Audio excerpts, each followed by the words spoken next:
Assalamualaikum, halo semuanya, perkenalkan nama saya Adinda Nida Nur Zahra dengan NIM 2108192 dari kelas 2B PG PAUD. Di sini saya akan mendongeng sebuah cerita yang berjudul Singa dan Tikus. Selamat menonton. Suatu ketika di sebuah hutan yang sangat lebat, hiduplah seorang singa yang perkasa, kuat, dan besar. Tidak heran sebut dengan raja hutan. Semua hewan takut kepadanya. Singa sendiri dikenal sebagai raja yang mengerikan. Ia sangat gila hormat dan senang sekali mendapatkan pujian dari hewan yang lain. Singa sering menghabiskan waktu dengan dua kegiatan, yaitu tidur dan berburu. Tidak ada yang berani kepadanya ataupun mendekati sarang singa yang sedang tidur. Pada suatu hari, seekor tikus yang sedang bermain kesana kemari hingga dia tidak sengaja untuk melewati sarang sang singa yang sedang tertidur itu. Tikus merasa takut. Ia melihat singa yang sedang tertidur di sana. Tikus pun takut membangunkan singa itu. Lalu berkata, "Sepertinya aku harus kembali.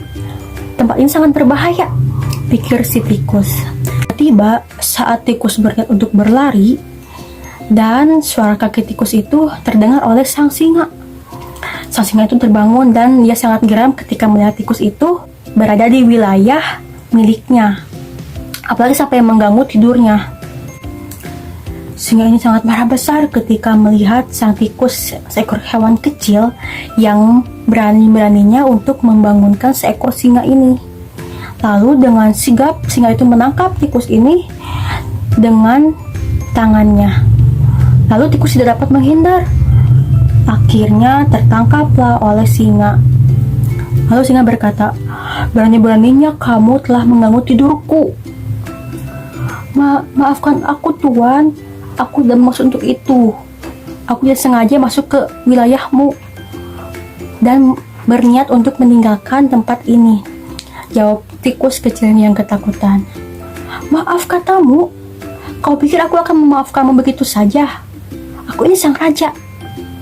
Raja hutan yang perkasa. Tidak boleh ada yang menggangguku. Hewan besar ataupun hewan kecil sepertimu," ucap singa yang sedang marah dengan suara yang lantang. Si tikus makin ketakutan. Dia terus mencoba untuk meyakinkan sang singa agar mau melepaskannya. "Tuan, tolong maafkan aku. Jangan makan aku. Aku sama sekali tidak bermaksud mengganggu tidurmu. Aku berjanji tak akan masuk ke tempat ini lagi," ucap sang tikus sambil menangis.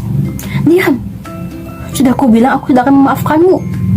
Aku kini berpikir untuk menjadikanmu sebagai makan malamku." Hahaha, ucap sang singa dengan jahatnya. "Aku mohon, Tuan. Jika engkau melepaskanku, aku berjanji akan membantumu dan berguna bagimu kelak ketika kau membutuhkanku. Lagi pula, tubuhku ini sangat kecil, tidak akan membuatku kenyang dan menyantapku nanti," ucap tikus mencoba meyakinkan singa. "Hahaha, menolongku? Mana mungkin. Lihat saja tubuhmu. Tapi baiklah, aku akan melepaskanmu, tikus kecil. Benar katamu, memakanmu tidak akan membuatku kenyang. Sekarang pergilah dan jangan kembali lagi ke wilayahku ini," seru sang singa dan melepaskan tikus kecil itu. Lalu tikus itu merasa senang dan berterima kasih. Sambil berlari menjauh, tikus memegang janji untuk menolong sang singa di waktu ketika ia membutuhkan bantuan. Beberapa hari setelah kejadian itu, sang singa pergi keluar untuk menghirup udara segar. Sudah beberapa kali ia menghabiskan waktunya untuk tidur dan bermalas-malasan. Inilah waktu sang singa untuk pergi berburu. Tiba-tiba kakinya menyandung tali dan mengaktifkan perangkap yang langsung menjeratnya. Singa pun berusaha keluar dari jebakan pemburu itu yang mencoba mencakar dan menendangnya. Namun sayang, usahanya sia-sia. Singa tetap terjerat dalam jebakan pemburu itu. Merasa tak berdaya, singa pun meraung marah. Ia berteriak meminta tolong hingga suara mengerikannya dapat didengar oleh seluruh penghuni hutan. "Siapapun, tolong aku! Lepaskan aku dari jerat ini! Tolong!" teriak singa. Sayangnya semua hewan takut terhadap singa. Mereka tidak mau melepaskannya karena takut singa suka berburu hewan untuk menjadi santapannya. Hingga suara raungan tersebut didengar oleh sang tikus. Lalu tikus pun berpikir, ini adalah kesempatan yang besar untuk menolong dan membalas budi seekor singa itu yang sedang terjerat.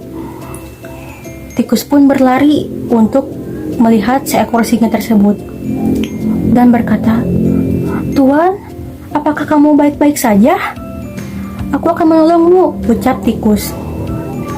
"Tikus, syukurlah kamu ada di sini. Tolong bantu aku lepas dari ikatan ini, tikus. Tak ada hewan yang mau membantuku," ucap sang singa. "Tentu saja, aku akan menolongmu keluar dari jebakan ini. Aku ingin membalas budi kebaikanmu itu, karena dulu engkau pernah melepaskanku," ucap tikus kecil yang baik hati itu. Mendengar ucapan tikus, singa pun merasa terharu. Ia tak menyangka akan ada hewan yang menanggapinya dengan baik hati. Padahal dahulu ia pernah membebaskan tikus hanya karena tubuhnya yang kecil dan tidak bisa dimakan. Lalu tikus pun segera menggigit jala yang terjerat oleh singa. Satu persatu tali mulai lepas dan singa dapat menggerakkan tubuhnya. Tali lainnya terputus hingga akhirnya singa dapat keluar dari jala tersebut dan berterima kasih kepada tikus itu. Singa merasa senang ketika tubuhnya itu sudah bebas dari jeratan dan lalu berterima kasih kepada sang tikus. "Terima kasih tikus kecil. Aku merasa terharu pada kebaikan hatimu itu. Padahal aku pernah meremehkanmu dan hendak memakanmu sebelumnya. Tapi kamu malah membalas perbuatanku dengan kebaikan. Benar katamu, tubuhmu memang kecil, tapi kamu bisa menyelamatkanku," ucap singa itu. "Tidak apa-apa, Tuan. Ini sudah menjadi kewajibanku untuk menolong sesama hewan," jawab tikus itu. Setelah kejadian itu, singa dan tikus berteman baik. Sang raja hutan kini tidak jahat lagi dan gila hormat itu. Ia menjadi ramah kepada hewan-hewan di hutan. Akhirnya, singa dan tikus itu menjadi sahabat sejati sampai maut memisahkan. Nah, setelah mendengarkan cerita tersebut, pesan apa yang kira-kira kita petik dalam tokoh singa dan tikus itu? Ada beberapa amanat penting yang terdapat dari cerita singa dan tikus. Pertama, saling menolong tanpa pamrih merupakan hal yang baik. Kebaikan yang singa lakukan di awal cerita membuatnya untuk mendapatkan hal baik yang tak terduga oleh seekor tikus kecil. Kebaikan haruslah dibalas dengan kebaikan. Inilah mengapa kebaikan itu sangat penting, khususnya kepada orang yang mereka membutuhkan kita. Nah, sekian cerita dari saya. Mungkin masih ada kekurangan. Wassalamualaikum warahmatullahi wabarakatuh. Dadah.